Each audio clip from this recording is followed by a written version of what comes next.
L'inattendu est survenu. Le Burkina Faso, sous la direction d'Ibrahim Traoré, a pris une décision radicale. Des centaines de camions chargés de semences et d'engrais occidentaux ont été stoppés à la frontière, mettant fin à des décennies de dépendance agricole. L'impact immédiat, une suspension des importations agricoles occidentales, estimée à 2,7 milliards de dollars. Mais pour Ibrahim Traoré, cette mesure n'est pas une question d'argent. C'est un combat pour la liberté et la souveraineté. Quelles conséquences cette décision radicale aura-t-elle sur l'avenir de l'agriculture en Afrique? Ibrahim Traoré parviendra-t-il à faire du Burkina Faso une nation agricole indépendante? La décision de suspendre les importations d'intrants agricoles occidentaux au Burkina Faso marque un tournant majeur dans l'histoire économique et politique de la région. Ibrahim Traoré, dans sa quête de souveraineté, met en jeu des milliards de dollars en importations, mais cette initiative est bien plus qu'une simple question financière. Il s'agit d'une déclaration de résistance face à la dépendance extérieure et de la volonté de libérer le pays des chaînes imposées par des semences brevetées et des engrais chimiques. En tant que leader, Traoré s'engage dans un pari risqué. Redonner au Burkina Faso sa souveraineté alimentaire, en cultivant des semences locales et en se libérant des mécanismes du marché mondial. L'Afrique pourrait-elle réellement se nourrir sans l'aide occidentale? Et si cette démarche se solde par un échec, quel sera le coût humain et économique de ce choix audacieux? Ibrahim Traoré a choisi de jouer sa liberté. Mais à quel prix? Ibrahim Traoré, en prenant cette décision radicale, a secoué les fondations même de l'agriculture en Afrique de l'Ouest. Depuis des décennies, les terres agricoles du Burkina Faso dépendaient des semences importées et des engrais chimiques, souvent issus de grandes entreprises occidentales. Cette dépendance a conduit à une situation où l'agriculture burkinabé, jadis autonome, s'est progressivement transformée en une activité subordonnée aux fluctuations des marchés internationaux. Cependant, Traoré n'a pas craint les conséquences immédiates de sa décision. Au contraire, il a vu là une occasion de redonner au pays son indépendance. L'impact est immédiat et dramatique. La suspension des importations a provoqué des blocages aux frontières. Des scènes où des camions chargés d'engrais et de semences étaient arrêtés, scellés et renvoyés. Les médias occidentaux ont rapidement qualifié cette décision de désastreuse, alertant sur une crise alimentaire imminente. Mais à l'intérieur du pays, l'atmosphère est différente. Le gouvernement a rassuré les citoyens, assurant que la transition vers l'agriculture locale serait assurée par la création de coopératives et par l'usage de techniques agricoles plus durables adaptées aux conditions locales. Traoré met en place un plan ambitieux. Restaurer 1 million d'hectares avec des semences locales, enseigner aux agriculteurs des méthodes de fertilisation naturelle et récupérer les terres agricoles des multinationales.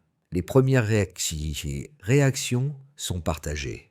Les agriculteurs applaudissent, voyant là une chance de retrouver leur dignité et leur indépendance, tandis que les critiques s'inquiètent des conséquences économiques immédiates, comme la flambée des prix des produits alimentaires importés. La guerre des semences vient de commencer, et avec elle, la question de savoir si le Burkina Faso réussira à se nourrir sans l'aide de l'Occident. L'histoire de cette décision audacieuse se tisse autour de plusieurs personnages clés qui ont joué un rôle crucial dans sa mise en œuvre. Ibrahim Traoré, président du Burkina Faso, incarne la figure centrale de cette révolution agricole. Sa décision de stopper les importations de semences et d'engrais occidentaux marque un acte de défi politique et économique. Mais cette mesure n'aurait pas eu le même impact sans le soutien des agriculteurs locaux, des coopératives et des autorités qui ont travaillé de concert pour faire face aux conséquences immédiates. Les premières images de cette action circulent rapidement à travers le pays. Des camions scellés à la frontière, des agriculteurs célébrant cette victoire symbolique et des ministres affirmant leur engagement pour un avenir agricole autonome. Mais ces scènes de triomphe sont contrebalancés par une situation difficile sur le terrain. L'absence d'engrais chimiques et de semences importées soulève des inquiétudes parmi les agriculteurs.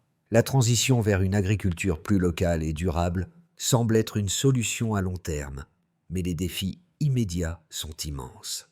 Les jeunes agriculteurs comme Yacouba, un fermier de 62 ans, incarnent l'espoir de cette transformation. Yacouba a grandi en cultivant du mil, une céréale traditionnelle de la région, et se rappelle que son père nourrissait sa famille avec les mêmes semences. Nous planterons ce que nos ancêtres nous ont laissé, pas ce que l'Occident dicte, déclare-t-il avec une conviction qui résonne dans tout le pays. Son témoignage devient un symbole puissant du retour à l'autosuffisance agricole. Pourtant, la question reste. Le Burkina Faso pourra-t-il réellement faire face à une crise alimentaire sans les intrants occidentaux? Le pays est à un carrefour et la route à suivre reste incertaine. Le décret de suspension des intrants agricoles occidentaux par Ibrahim Traoré a déclenché une série d'événements rapides et intenses, affectant profondément l'agriculture burkinabé et les relations internationales. Ce geste, loin d'être symbolique, a eu des répercussions immédiates, allant de la fermeture des frontières à l'émergence de nouvelles dynamiques agricoles locales. Dès l'annonce du décret, le gouvernement a ordonné le blocage de tous les camions chargés d'engrais et de semences importées. À la frontière, des scènes de confusion ont eu lieu, mais aucune violence n'a éclaté. Les autorités ont rapidement scellé les cargaisons et annoncé que la suspension des importations était désormais effective. À la place, des ministres ont lu un décret établissant un plan pour restaurer l'autonomie agricole du pays, qui visait à remplacer les semences et les engrais chimiques par des solutions locales et durables. La réaction internationale a été instantanée. L'Occident, à travers des organisations comme le FMI et des entreprises multinationales, a exprimé de vives inquiétudes concernant les conséquences économiques de cette décision. Les experts ont averti que la situation pourrait entraîner une pénurie alimentaire et une crise économique pour le pays. Cependant, à l'intérieur du Burkina Faso, les réactions ont été très différentes. Les agriculteurs, qui avaient longtemps lutté contre la dépendance aux semences et aux intrants étrangers, ont vu dans ce geste une occasion de retrouver leur dignité et leur autonomie. Les premiers à réagir ont été les jeunes agriculteurs, qui se sont organisés en coopérative pour produire des engrais organiques et distribuer des semences locales. En quelques semaines, une nouvelle dynamique a émergé. Les stations de radio locales ont diffusé des messages d'encouragement, exhortant les paysans à cultiver des milles, du sorgho et d'autres plantes indigènes. Loin d'une panique générale, ce qui se produisait sur le terrain était un effort collectif de survie et de résilience. Les communautés rurales ont redécouvert les méthodes agricoles traditionnelles et ont commencé à produire de manière autonome. Le blocus a poussé les habitants à revoir leurs pratiques agricoles, renouant avec les connaissances ancestrales, mais aussi avec un nouvel esprit de solidarité. En parallèle, le gouvernement a lancé des programmes pour restaurer 1 million d'hectares de terres agricoles en utilisant des semences locales et des techniques de fertilisation naturelle, comme l'utilisation de cendres volcaniques et de compost. Cette initiative, nommée Opération Verte la Souveraineté, visait à restaurer les sols épuisés et à réduire la dépendance aux produits chimiques. Pourtant, les premiers signes de la crise étaient évidents. La hausse des prix des produits alimentaires importés a frappé les plus vulnérables et des pénuries ont été signalées dans certaines régions urbaines. Mais ces défis n'ont pas miné l'esprit du peuple burkinabé, qui a commencé à s'adapter à cette nouvelle réalité. Cependant, les tensions internes ont aussi augmenté. L'opposition politique a qualifié la décision de « suicide économique » et a exigé un retour aux importations. Les critiques ont souligné que le pays était mal préparé à une transition aussi radicale. Mais malgré ces pressions, le président Ibrahim Traoré est resté ferme dans ses convictions. Sa vision ne se limitait pas à la simple indépendance alimentaire, mais visait également à rompre avec un système économique mondial qu'il jugeait injuste et déstabilisant pour les pays africains.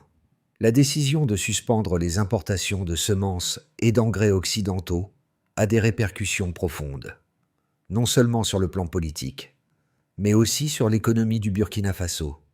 En chiffres, cette mesure représente un défi monumental, mais elle marque également un tournant pour la souveraineté alimentaire du pays. Avant cette décision, le Burkina Faso importait près de 2,7 milliards de dollars d'intrants agricoles chaque année. Ces intrants comprenaient des semences génétiquement modifiées, des engrais chimiques et d'autres produits agricoles provenant principalement des États-Unis et de l'Europe. En suspendant ces importations, le gouvernement burkinabé économise immédiatement cette somme colossale. Mais le prix à payer pour la transition est également élevé. Les prévisions des économistes indiquent une augmentation des coûts des produits alimentaires importés dans les mois suivant la suspension. Les prix du riz, du maïs et de l'huile de cuisson ont bondi, ce qui a provoqué des difficultés pour les familles les plus vulnérables. Toutefois, les autorités assurent que la production locale finira par compenser ces hausses de prix, à condition que la transition vers des pratiques agricoles plus durables se fasse rapidement. En parallèle, une initiative ambitieuse a été mise en place, Opération Verte la Souveraineté, qui vise à restaurer 1 million d'hectares de terres agricoles avec des semences indigènes et des méthodes de fertilisation naturelle. La première phase de ce projet, qui est déjà en cours, est un pari audacieux sur le long terme, mais les résultats sont encourageants. Les agriculteurs formés à la culture de mil, de sorgho et d'autres cultures traditionnelles rapportent déjà une amélioration des rendements, bien que ces chiffres soient encore difficiles à quantifier à grande échelle. Les changements sont également visibles sur le terrain. Dans les provinces rurales, les coopératives agricoles se multiplient. Ces coopératives jouent un rôle essentiel dans la mise en œuvre de nouvelles méthodes agricoles, comme la production d'engrais organiques à partir de cendres volcaniques et de compost. Ces alternatives sont non seulement plus écologiques, mais elles permettent également aux agriculteurs de réduire leur dépendance aux intrants coûteux. Selon les premières estimations, chaque station de compostage pourrait produire l'équivalent de 40 tonnes d'engrais organiques par saison, réduisant ainsi le besoin d'engrais chimiques importés. À l'échelle nationale, les radios communautaires jouent un rôle central dans la diffusion des nouvelles pratiques agricoles. Les messages de soutien à l'indépendance agricole résonnent à travers les villages, où les jeunes volontaires distribuent des semences indigènes et enseignent aux agriculteurs les techniques de culture adaptées à la réalité locale. Le gouvernement prévoit également de fournir des formations en irrigation pour aider les communautés à faire face aux défis climatiques, notamment les sécheresses fréquentes dans la région du Sahel. Malgré ces succès, les critiques pointent la lenteur du processus et les défis économiques immédiats. La transition est encore fragile et de nombreuses questions demeurent sur la capacité du pays à faire face à une crise alimentaire prolongée. Cependant, ce modèle de transition vers l'autosuffisance pourrait bien devenir un exemple pour d'autres nations africaines confrontées à des défis similaires. Dans cette période de transition, deux arguments opposés émergent, chacun avec des implications profondes pour l'avenir du Burkina Faso. D'un côté, il y a ceux qui soutiennent la décision de Traoré, voyant dans cette rupture avec les intrants occidentaux une victoire pour la souveraineté du pays et l'autosuffisance alimentaire. De l'autre côté, les critiques pointent les risques économiques et les conséquences sociales de cette décision audacieuse. Ceux qui soutiennent Ibrahim Traoré soulignent que cette initiative pourrait être un modèle pour d'autres nations africaines, en particulier celles du Sahel, qui dépendent depuis trop longtemps des importations alimentaires et agricoles. Le principal argument avancé est celui de la liberté. Le Burkina Faso, en choisissant de se libérer des chaînes de la dépendance extérieure, envoie un message fort à l'Occident, tout en affirmant son indépendance politique et économique. Selon les partisans de cette décision, il ne s'agit pas seulement d'une rupture avec les intrants importés, mais aussi d'une révolution dans la manière dont l'Afrique se positionne face à la mondialisation. Si cette transition réussit, Elle pourrait non seulement améliorer la sécurité alimentaire du pays, mais aussi réduire la vulnérabilité face aux crises économiques mondiales. Dial, ce n'est pas la fin de la famine, c'est le début d'une nouvelle indépendance, déclarent encore les défenseurs de la politique de Traoré. Cependant, cette vision optimiste se heurte à une autre réalité, celle des détracteurs du plan. Ces derniers estiment que le Burkina Faso se lance dans une aventure trop risquée. La suspension des importations pourrait entraîner des pénuries alimentaires à court terme, avec des conséquences dramatiques pour les plus démunis. Les critiques pointent également la lenteur de la transition et la question du temps nécessaire pour rétablir une production agricole suffisamment robuste pour compenser l'absence des intrants occidentaux. Selon eux, sans une stratégie claire de soutien à court terme pour pallier ces déficits, le pays pourrait sombrer dans une crise humanitaire. L'opposition politique accuse Traoré d'improviser, et plusieurs experts agricoles avertissent que la culture de semences locales, bien qu'essentielle, ne suffira peut-être pas à compenser la perte des produits chimiques et des semences modernes. Dans cette bataille d'idées, le vrai défi pour le Burkina Faso réside dans l'équilibre entre ambition et pragmatisme.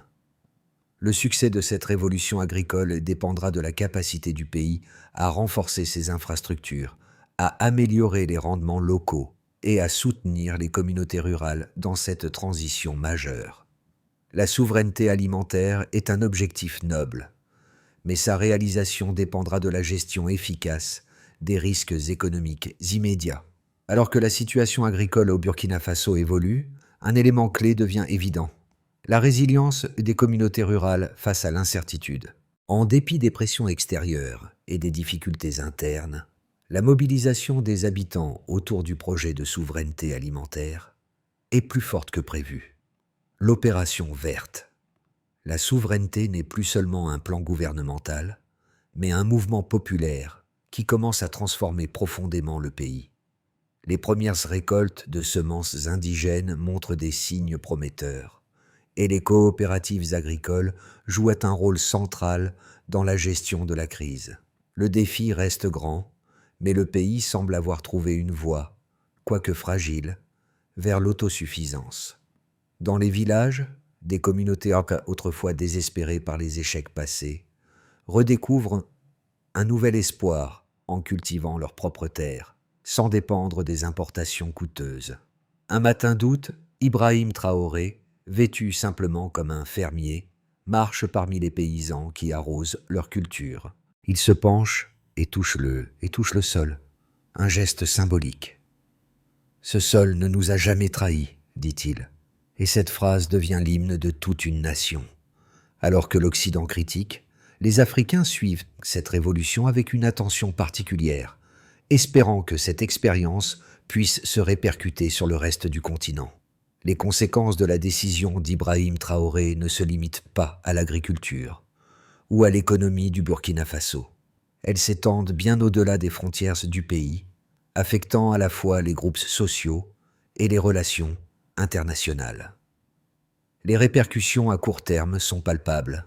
Les prix des produits alimentaires importés ont doublé, les pénuries commençant à se faire sentir dans les zones urbaines, et les agriculteurs sont confrontés à des défis majeurs liés à la culture sans les intrants étrangers auxquels ils étaient habitués. Les plus touchés sont les populations urbaines, qui dépendent largement des importations pour leur alimentation quotidienne. La hausse des prix du riz, de l'huile et du sucre crée une pression considérable sur les classes moyennes et inférieures. Les gouvernements locaux ont mis en place des aides d'urgence, mais la situation reste tendue. En revanche, les communautés rurales, qui ont pris part activement à l'opération verte la souveraineté, voient des signes de réussite dans leurs pratiques agricoles, malgré les difficultés. Les femmes, en particulier, jouent un rôle central dans ce retour à l'autosuffisance, en participant activement aux collectes de semences, à la gestion des coopératives et à la production d'engrais organiques. Les radios communautaires diffusent régulièrement des messages sur la fertilité des sols et les techniques agricoles alternatives. Celles-ci deviennent des instruments essentiels de solidarité et de résilience. À l'échelle internationale, la décision de Traoré a eu des répercussions diplomatiques. L'UE et le FMI ont exprimé des préoccupations sur la stabilité économique du pays, et certains pays africains, comme le Mali et le Niger, observent avec une grande attention la mise en œuvre de ce modèle. Il ne s'agit plus d'un simple débat économique, mais d'une remise en question du système de dépendance mondiale. À Washington et à Bruxelles, les dirigeants politiques et les économistes s'interrogent sur l'impact de cette décision sur l'ensemble du Sahel, et la question de savoir si cette rupture pourrait inspirer d'autres nations africaines à suivre cette voie. Cependant, des alliances régionales commencent à se former. Le Burkina Faso, le Mali et le Niger partagent maintenant une vision commune de l'autosuffisance alimentaire. Le Burkina a entamé des échanges commerciaux de semences et d'engrais locaux avec ses voisins, consolidant un corridor agricole africain indépendant des marchés occidentaux. Ces partenariats s'étendent au-delà des simples échanges commerciaux, visant à renforcer la coopération en matière de gestion des ressources naturelles et de partage des technologies agricoles. Les analystes internationaux notent que si le Burkina Faso réussit dans cette aventure, cela pourrait marquer un tournant dans la manière dont les pays africains abordent leur autonomie alimentaire et leur indépendance vis-à-vis de l'Occident. Les discussions à l'ONU sur la souveraineté alimentaire pourraient bien changer de ton si le modèle burkinabé porte ses fruits. Le Burkina Faso, après sa décision de suspendre les importations d'intrants agricoles, se trouve à un carrefour décisif. À mesure que l'impact de cette politique se fait sentir, 3 scénarios différents se profilent à l'horizon, chacun ayant des implications profondes pour l'agriculture, l'économie et la politique du pays. Dans le premier scénario, optimiste, les efforts du gouvernement et des agriculteurs locaux pour restaurer l'agriculture burkinabé portent leurs fruits. Les récoltes augmentent grâce aux semences locales et aux méthodes de fertilisation naturelle. La production nationale comble progressivement le vide laissé par les intrants occidentaux et les pénuries alimentaires diminuent. Les coopératives agricoles se développent et deviennent un modèle de gestion collective, réduisant la dépendance aux importations. Les prix des produits alimentaires se stabilisent et, à moyen terme, le pays commence même à exporter ses excédents agricoles vers ses voisins de l'Afrique de l'Ouest, renforçant ainsi la position du Burkina Faso en tant que leader régional en matière de souveraineté alimentaire. Ce succès inspire d'autres pays du Sahel à suivre un modèle similaire. Dans le deuxième scénario, plus réaliste, le Burkina Faso parvient à une certaine autonomie, mais la transition est longue et semée d'embûches. Les prix des produits alimentaires restent élevés et le pays continue de faire face à des pénuries temporaires. Les coopératives agricoles peinent à se développer à la vitesse nécessaire et certaines régions rurales sont confrontées à des défis majeurs en matière de rendement. Malgré ces difficultés, le gouvernement continue de soutenir l'initiative et des ajustements sont faits au fur et à mesure. Les relations diplomatiques avec l'Occident restent tendues, mais les partenaires régionaux du Burkina Faso, comme le Mali et le Niger, apportent un soutien logistique et commercial pour faciliter la transition. Le pays réussit à éviter une crise alimentaire majeure, mais les coûts économiques restent élevés. Dans le troisième scénario, pessimiste, les mesures adoptées par le Burkina Faso échouent à produire les résultats escomptés. Les méthodes agricoles locales ne parviennent pas à compenser la perte des intrants chimiques et des semences modernes, entraînant une baisse des rendements.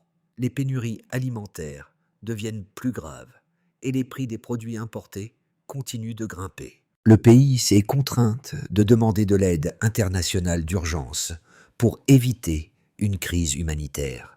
Les critiques internes et internationales se multiplient et le gouvernement fait face à une pression croissante pour revenir sur sa décision. Ce scénario pourrait entraîner une instabilité sociale, avec des manifestations populaires exigeant un retour à l'ancienne politique agricole. Quel que soit le scénario, il est évident que la clé du succès réside dans la capacité du Burkina Faso à renforcer ses infrastructures agricoles, à assurer une transition progressive vers l'autosuffisance et à maintenir une coopération régionale solide. Le pays doit également investir dans la formation des agriculteurs et dans la recherche agricole pour améliorer la productivité et la durabilité des cultures locales. La voie vers l'indépendance alimentaire est semée d'obstacles, mais elle reste, pour beaucoup, un objectif noble et nécessaire. À travers cette expérience de souveraineté alimentaire, plusieurs groupes sociaux sont affectés, et chacun réagit différemment à la politique d'Ibrahim Traoré. L'un des défis majeurs pour le gouvernement burkinabé, essayer de maintenir l'unité nationale face à des opinions divergentes et des réalités sociales contrastées. Les agriculteurs locaux, en particulier ceux des zones rurales, sont les plus engagés dans cette transition vers l'autosuffisance. Pour eux, l'appel de Traoré à revenir aux semences indigènes et à des pratiques agricoles durables résonne profondément. Nombreux sont ceux qui, comme Yacouba, un agriculteur de 62 ans, voit dans ce retour aux racines un moyen de retrouver la dignité. Ils considèrent que cette politique les libère de la dépendance aux géants agricoles étrangers qui ont exploité leurs terres pendant des décennies. Dans leur village, des groupes de jeunes volontaires se battent pour diffuser des semences locales et éduquer les plus jeunes sur les techniques agricoles traditionnelles. Mais l'opposition urbaine et les classes moyennes ne sont pas aussi enthousiastes. Leurs préoccupations sont plus immédiates. La hausse des prix des denrées alimentaires importées, l'incertitude sur l'approvisionnement en produits de première nécessité et les risques d'instabilité économique. Pour ces groupes, la politique de Traoré semble trop risquée. Beaucoup se demandent à ce moment si le pays est prêt à abandonner les garanties économiques que procuraient les importations occidentales. Les femmes, en particulier, jouaient un rôle pivot dans cette histoire. En plus de leurs responsabilités agricoles, elles sont les gardiennes de la mémoire des semences traditionnelles et les principales gestionnaires des coopératives locales. Leur rôle de médiatrice entre les générations anciennes et nouvelles est essentiel pour la pérennité de l'agriculture locale. Dans ce contexte complexe, les autorités burkinabées doivent trouver un moyen de réconcilier ces différents groupes tout en consolidant un sentiment de solidarité nationale. La transition vers l'autosuffisance alimentaire au Burkina Faso, bien que marquée par des défis importants, se dessine comme une étape nécessaire pour renforcer la souveraineté du pays. Cependant, cette démarche ne peut réussir que si elle s'accompagne d'un plan structuré en plusieurs étapes, impliquant des actions concrètes et une mise en œuvre soutenue à court, moyen et long terme.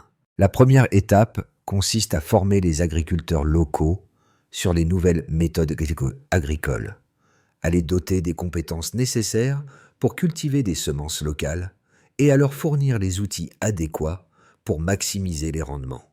Cela passe par la réouverture des écoles agricoles, la distribution de kits de culture adaptés et la formation à l'utilisation d'engrais organiques. Le gouvernement et les organisations locales doivent également intensifier les campagnes de sensibilisation pour expliquer les bénéfices à long terme de l'agriculture durable. La deuxième étape, c'est de renforcer les infrastructures agricoles. Pour soutenir cette transition, le pays doit investir massivement dans l'irrigation, la gestion des ressources en eau et l'accès à des marchés locaux pour la vente des produits. En parallèle, la construction de stations de compostage et de centres de transformation des produits locaux deviendront des priorités pour garantir une production stable et de qualité. L'aide régionale, notamment avec le Mali et le Niger, est cruciale pour étendre ces infrastructures et créer des corridors commerciaux pour les semences et produits agricoles locaux. La troisième étape concerne le soutien économique et diplomatique. Sur le plan économique, il est essentiel de créer des mécanismes de soutien pour les communautés vulnérables, notamment à travers des subventions ciblées pour l'achat de semences indigènes et des aides pour compenser la hausse des prix des produits alimentaires. Diplomatiquement, le Burkina Faso devra jouer un rôle actif pour rassurer ses partenaires internationaux et démontrer que sa politique vise à renforcer l'autonomie régionale, plutôt qu'à s'isoler du commerce mondial. La route vers la souveraineté alimentaire du Burkina Faso est semée d'embûches, mais elle représente une opportunité unique de changer les paradigmes agricole et économique de l'Afrique de l'Ouest.